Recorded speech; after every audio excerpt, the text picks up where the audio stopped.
Topic पे बात करेंगे जिसका नाम है बेटा रासायनिक समीकरण पे आधारित गणनाएं। ये एक ऐसा टॉपिक है जो आपको केमिस्ट्री का बेस, केमिस्ट्री में हम कैसे सोचते हैं किसी भी रिएक्शन के प्रति एनालिसिस करने के लिए क्या स्टेप अपनाना चाहिए, ये कॉन्सेप्ट आपका क्लियर करता है ये टॉपिक रासायनिक समीकरण पे आधारित गणनाएं। रासायनिक समीकरण पर आधारित गणनाएं।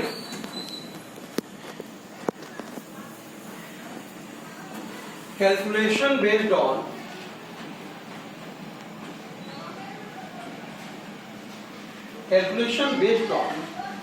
Chemical equation. देखिए बेटा, रासायनिक समीकरण पर आधारित गणनाओं को हम निम्न भागों में पढ़ते हैं, निम्न पदों में अध्ययन करते हैं। सबसे पहला इसमें होता है बेटा मोल मोल संबंध। मोल मोल संबंध के प्रॉब्लम हमें देखने को मिलते हैं। इसके बाद बेटा हमको द्रव्यमान द्रव्यमान संबंध पे आधारित समस्याएं, मास मास रिलेशन पे आधारित समस्याएं देखने को मिलती हैं। संबंध और आपको मिलेगा बेटा देखने को द्रव्यमान आयतन संबंध। इसके अलावा बेटा आयतन आयतन संबंध। ये हमारे केमिकल कैलकुलेशन सिर्फ इन 4 संबंधों पे समाप्त नहीं होते, इसके अलावा भी कई बातें हैं इसमें आती रहेंगी रिएक्शन पे, उसके प्रॉब्लम को हम फेस करेंगे। आइए एक एक करके रिलेशन पे आधारित प्रॉब्लम को सॉल्व करने का तरीका सीखते हैं और अपनी सोच को कैसे उस पर अटेम्प्ट कर पाते हैं वो देखते हैं। ठीक है बेटा, बात करते हैं बेटा मोल मोल संबंध की।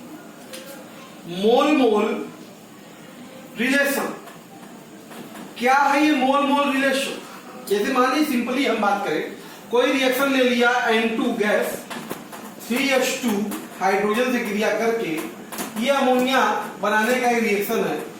देखिए इस रिएक्शन में अगर बात करें तो आप देख रहे हैं 1 मोल ये है, 3 मोल ये है, 2 मोल अमोनिया। इसका मतलब सीधी सी बात है रिएक्शन से हमें ये साफ साफ दिख रहा है कि यही सोच है हमारी कि 1 मोल नाइट्रोजन की क्रिया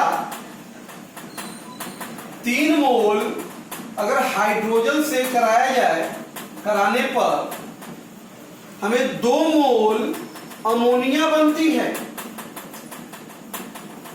देखिए ये कॉन्सेप्ट हमें इस रिएक्शन को देखकर मालूम चला। संतुलित समीकरण होना चाहिए सबसे बड़ी बात रिएक्शन में। तो इस रिएक्शन को देखकर हम इस प्रकार का जानकारी प्राप्त कर लेते हैं और जितने भी संबंध हैं हमारे वो सब संबंध बेटा इसी मोल मोल रिलेशन से ही निकलते हैं। आइए इस पर एक एग्जांपल लेते हैं। ओके, बहुत इंपॉर्टेंट क्वेश्चन है। क्या कर रहा है? समीकरण है हमारे पास। क्या समीकरण बेटा? 2KClO3 ये 2KCl + 3O2 में बदल रहा है। कह रहा है इसमें KClO3 के 1 मोल से कितने मोल KCl बनेंगे। तो रिएक्शन पे ध्यान दीजिए, यहां पर देख रहे हैं कितने मोल है KClO3 के बेटा? 2 मोल है ना। और यहाँ KCl कितना मोल बन रहा है? 2 मोल बन रहा है। ऑक्सीजन कितना मोल बन रहा है? 3 मोल बन रहा है। हमेशा क्वेश्चन लगाते समय सिर्फ और सिर्फ क्या दिया है और किसको फाइंड करना है, सिर्फ उस पर ही हम फोकस करेंगे, बाकी से हमें क्या लेना देना नहीं है। अब इसे 2 मोल की बात, इसको मोल के जिस वर्ड में बोलेगा उसी वर्ड में उसको हम रिप्रेजेंट करेंगे। अब देखिए इसके 1 मोल, जिसको मोल में रहने दीजिए, ठीक है। कहा कितने मोल, तो यहाँ पर मोल की बात है, लेकिन यहाँ पर पूछा है ऑक्सीजन का आयतन NTP पे, तो आप इसको क्या करेंगे, इस मोल को कन्वर्ट कर देंगे। तो 3 गुणे आपको पता है 1 मोल का मतलब होता है ना NTP पर 22.4 लीटर। जैसा दे उस तरह से आप रिएक्शन पे रिप्रेजेंट कर देंगे। क्लियर? अब रिएक्शन पे क्वेश्चन पे आते हैं। अब आप देखिए लिख रहे हैं कि 2KCl 2 मोल KClO3 के वियोजन से उत्पन्न KCl का मोल कितना है बेटा? रिएक्शन नहीं बताएगा सारा, कितना मोल है? 2 मोल।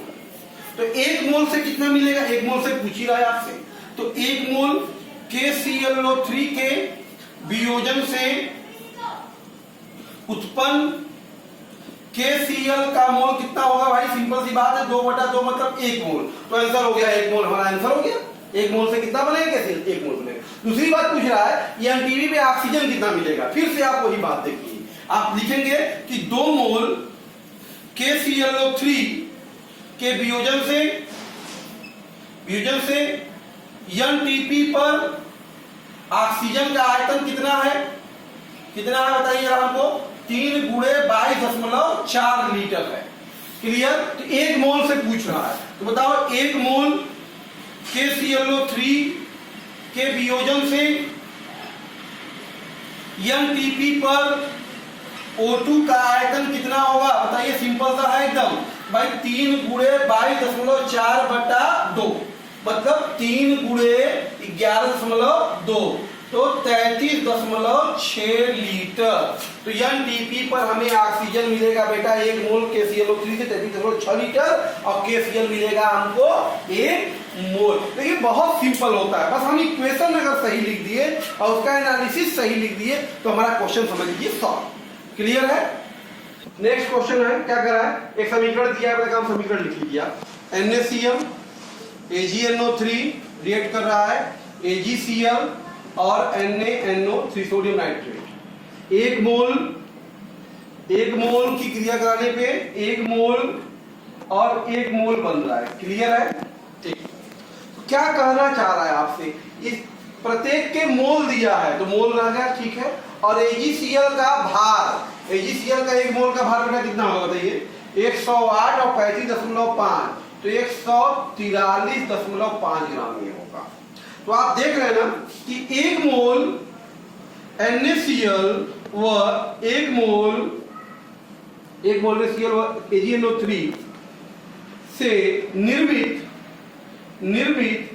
NaNO3 का मोल कितना दिख रहा है बताइए? कितना दिख रहा है? 1। और कितने मोल से पूछ रहा है? 3 मोल से। बताइए 3 मोल, 1 मोल से जब इतना मिल रहा है तो 3 मोल NaCl व AgNO3 से निर्मित NaNO3 का मोल कितना होगा? जरा बता दीजिए हमको। तो 1 से 1 तो 3 से बेटा 3 मोल बनेंगे। आंसर हो गया। फिर क्या पूछ रहा है बेटा कि AgCl कितना बनेगा? कितना बनेगा AgCl भाई? तो आप देख रहे हैं कि 1 मोल NaCl व AgNO3 से निर्मित AgCl की मात्रा कितनी दिख रही है आपको? बताइए कितनी मात्रा? 143.5 ग्राम। और कै मोल लेना है बेटा? 3 मोल। तो 3 मोल NaCl व AgNO3 से निर्मित AgCl की मात्रा कितनी हो जाएगी? सिंपली बताइए 3 × 143.5। 3 × 5 15, 3 3 के 9 1 10, 3 चौका 12 1 13, 3 एकम 3 1 4, 430.5 ग्राम। इतना ग्राम आपको क्या बनेगा? AgCl बनेगा। तो आप देख रहे हैं रिएक्शन लिखते ही हमको आंसर प्राप्त हो जा रहा है। क्लियर? मीथेन का दहन CH4 बेटा मीथेन है। दहन का मतलब ऑक्सीजन से क्रिया। तो क्रिया कराएं कार्बन डाइऑक्साइड बनेगा और क्या बनेगा बेटा? जल। संतुलित कर लीजिए, 4 हाइड्रोजन है तो 2 जल बनेगा। ऑक्सीजन हो गया आपके पास 2 और 1 3, वाली 2 और 2 4, 2O2 ये बैलेंस हो गया। अब किसके बारे में कर रहा है? मीथेन के बारे में। तो 1 मोल और ये कार्बन डाइऑक्साइड का मतलब 1 मोल। देखो इसके मोल को कह रहा है और इसके ग्राम को। 1 मोल का मतलब कितना होता है बेटा? 44 ग्राम। क्लियर? तो आप देख रहे हैं कि 44 ग्राम CO2 प्राप्त करने के लिए आवश्यक CH4 का मोल कितना है? जरा बता दीजिए हमको। तो कितना मोल है? 1 मोल है। क्लियर ना? और क्या ग्राम प्राप्त करना है? CO2 22 ग्राम प्राप्त करना है। तो 22 ग्राम CO2 प्राप्त करने के लिए आवश्यक CH4 का मोल बेटा कितना होगा? तो ये जरा ध्यान दीजिए, 1/44 × 22, 22 गुना के 44, 1/2 मतलब 0.5 मोल की जरूरत पड़ेगी 22 ग्राम CO2 प्राप्त करना है। तो क्लियर है? मास रिलेशन पे प्रॉब्लम देखते हैं। मास मास रिलेशन में होता क्या है, अगर किसी भी समीकरण में एक या अभिकारक या उत्पाद की मात्रा दिया हो तो उनसे किसी अन्य अभिकारक या उत्पाद की मात्रा ज्ञात करनी हो तो हम ज्ञात कर सकते हैं। यही मास मास रिलेशन का संदर्भ है। इसको हम क्वेश्चन लेकर ज्यादा क्लियर कर पाएंगे। आइए क्वेश्चन लेते हैं बेटा इस पर। ठीक है, एक क्वेश्चन देखते हैं क्या कह रहा है क्वेश्चन। एक समीकरण दिया हुआ है CaCO3 कैल्शियम कार्बोनेट को गर्म करने पे कैल्शियम ऑक्साइड और ऑक्सीजन बन रहा है। कह रहा है इसमें 10 ग्राम CO गर्म करने पर कितना कैल्शियम ऑक्साइड बनेगा। तो आइए देखिए रिएक्शन क्या करता है कि 1 मोल से कितना मोल बन रहा है कैल्शियम ऑक्साइड, 1 मोल बन रहा है। 1 मोल का मतलब बताइए कितना हुआ इसका, ग्राम में है तो ग्राम में बदलेंगे तो 16 3 48 12 60 और 40 100, तो 100 ग्राम हो गया 1 मोल का मतलब। इसके 1 मोल का मतलब बेटा कितना होगा 40 और 16 कितना होगा 56 ग्राम बेटा। तो आप देख रहे हैं रिएक्शन क्या कर रहा है कि 100 ग्राम कैल्शियम कार्बोनेट को गर्म करने पर प्राप्त CaO की मात्रा है आपके पास कितनी है बताइए 56 ग्राम। अब कितने ग्राम से पूछ रहा है बताइए, 10 ग्राम से पूछ रहा है। तो 10 ग्राम कैल्शियम कार्बोनेट को गर्म करने पर प्राप्त कैल्शियम ऑक्साइड की बेटा मात्रा जो होगी आपके सामने वो 56/100 गुणे 10 कितना जाएगा बेटा 5.6 ग्राम आ जाएगा। क्लियर है।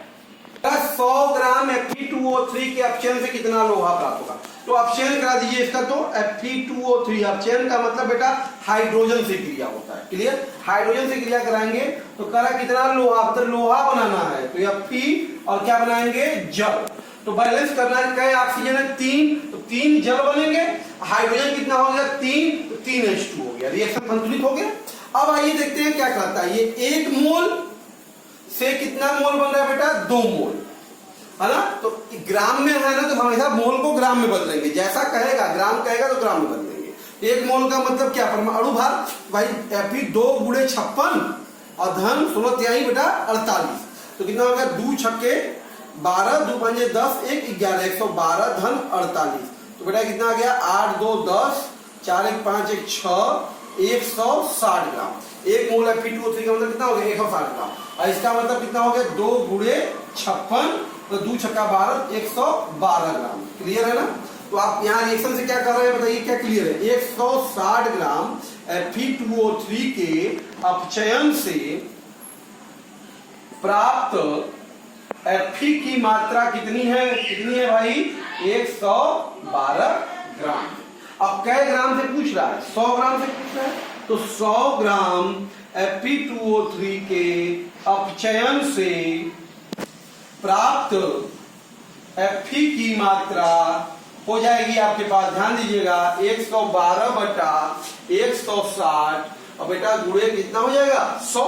1 0 से माना 0 कट गया, 2 से अगर काट 4 से काट दिया जाए तो 4 दूनी 8 4 8 32 4 चौका 16 4 7 28 मतलब बेटा 70 ग्राम कितना आयरन मिलने वाला है आपको 70 ग्राम मिलने वाला है। क्लियर है।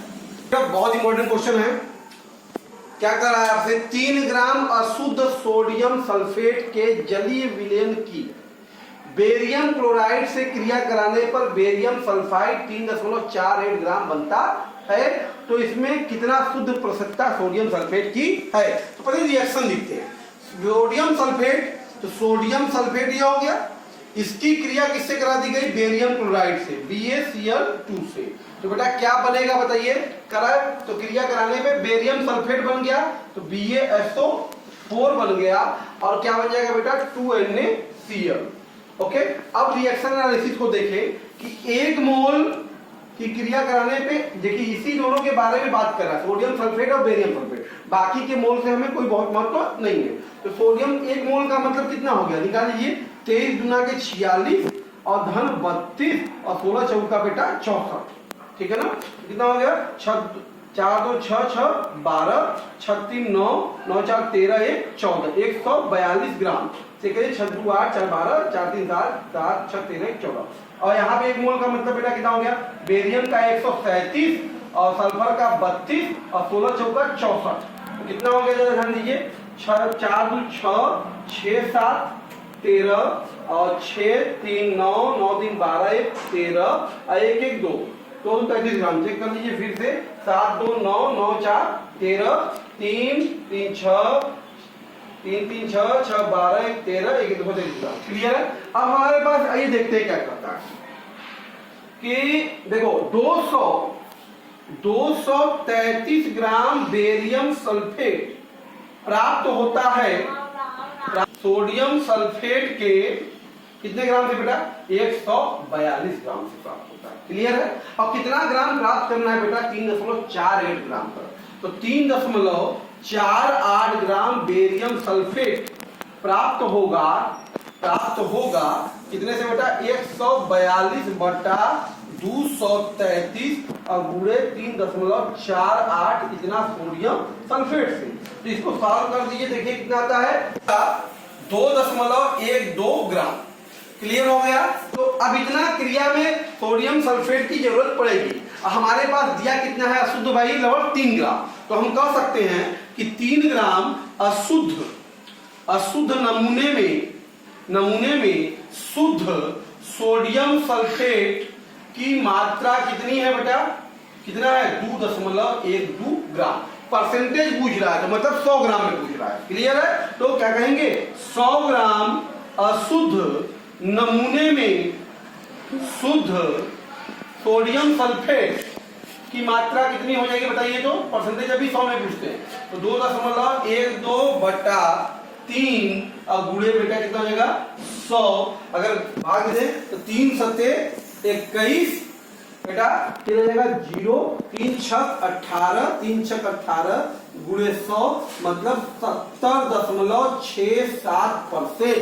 तो 3 ग्राम का जो अशुद्ध सोडियम सल्फेट का नमूना है उसमें शुद्ध सोडियम सल्फेट कितना परसेंट है 70.67% है। क्लियर है बेटा।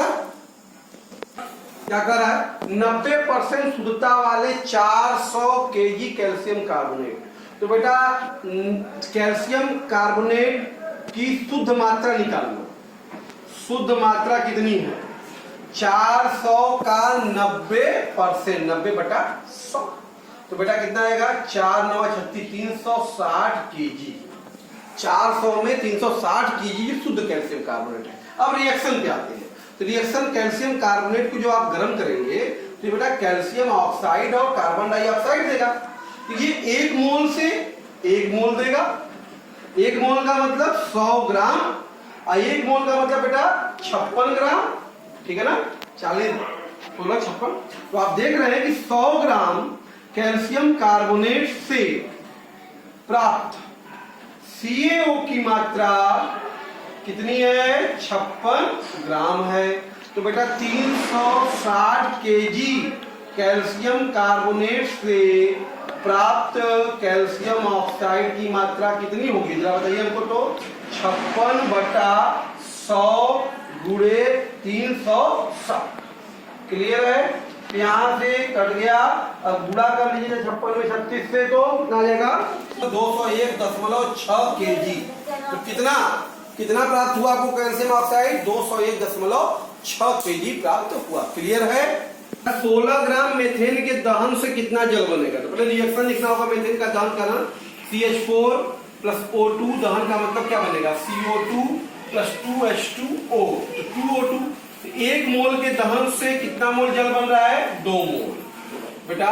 तो 1 मोल का मतलब बेटा कितना हो गया 12 4 16 ग्राम और 2 मोल का मतलब कितना हो गया 2 गुणे 18 मतलब 36 ग्राम। तो रिएक्शन से क्या क्लियर है कि 16 ग्राम मेथेन के दहन से बने H2O की मात्रा कितनी है बेटा 36 ग्राम। और शायद यही पूछ भी रहा है तो आंसर क्या होगा 36 ग्राम।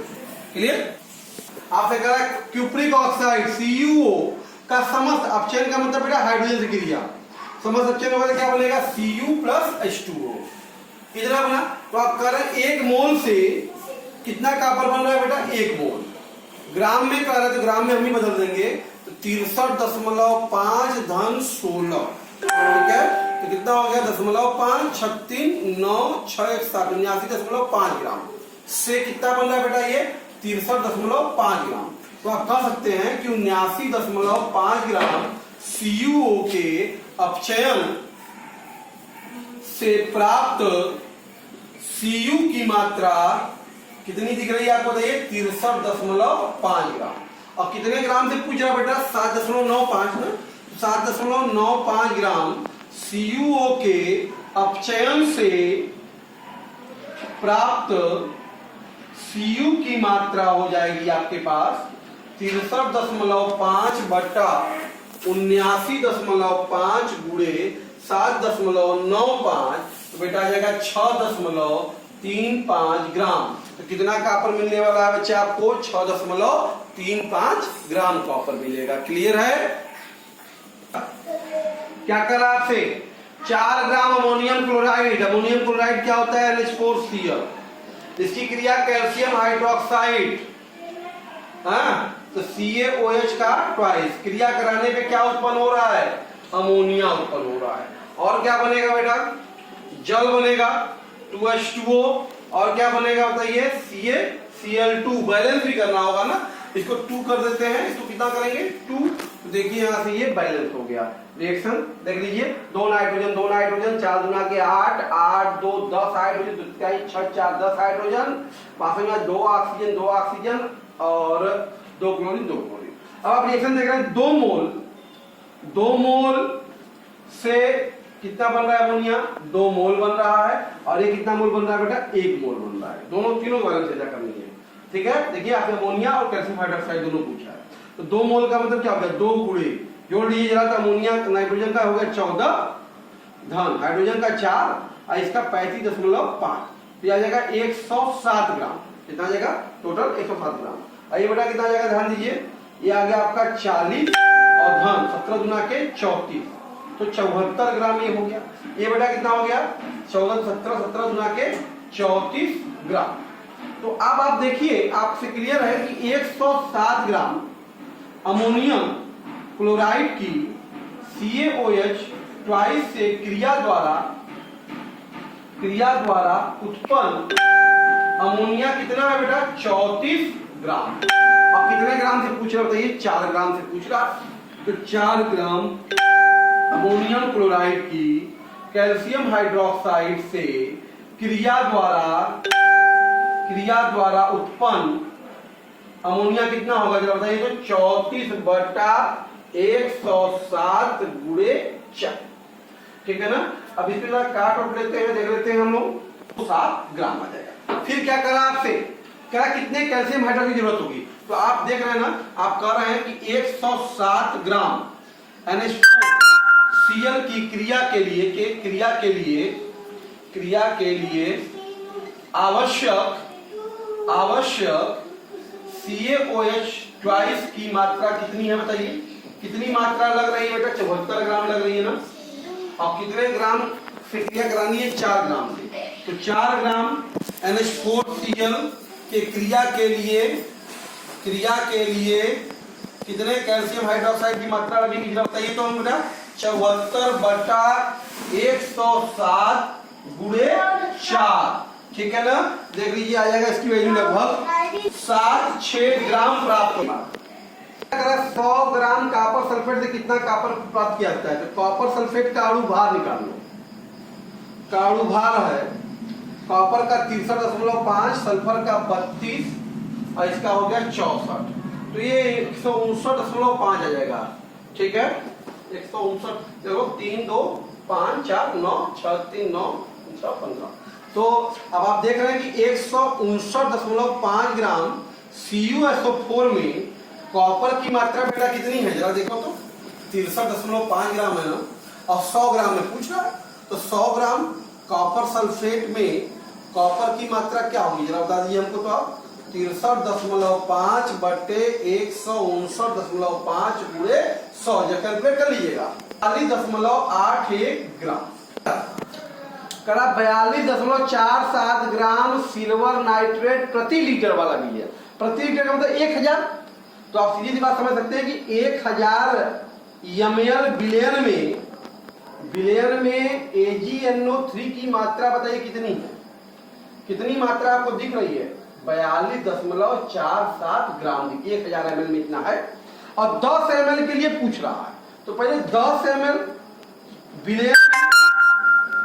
AgNO3 की मात्रा बताइए कितनी जाएगी, 42.47 बटे 1000 गुणे 10, तो बेटा ये जाएगा 0.4247 ग्राम। क्लियर है? इतना ग्राम AgNO3 का है। अब इससे AgCl प्राप्त करना, तो रिएक्शन देखना पड़ेगा ना। AgNO3 का क्रिया भाई ACl से कराएंगे तभी तो AgCl मिलेगा और HNO3 मिलेगा।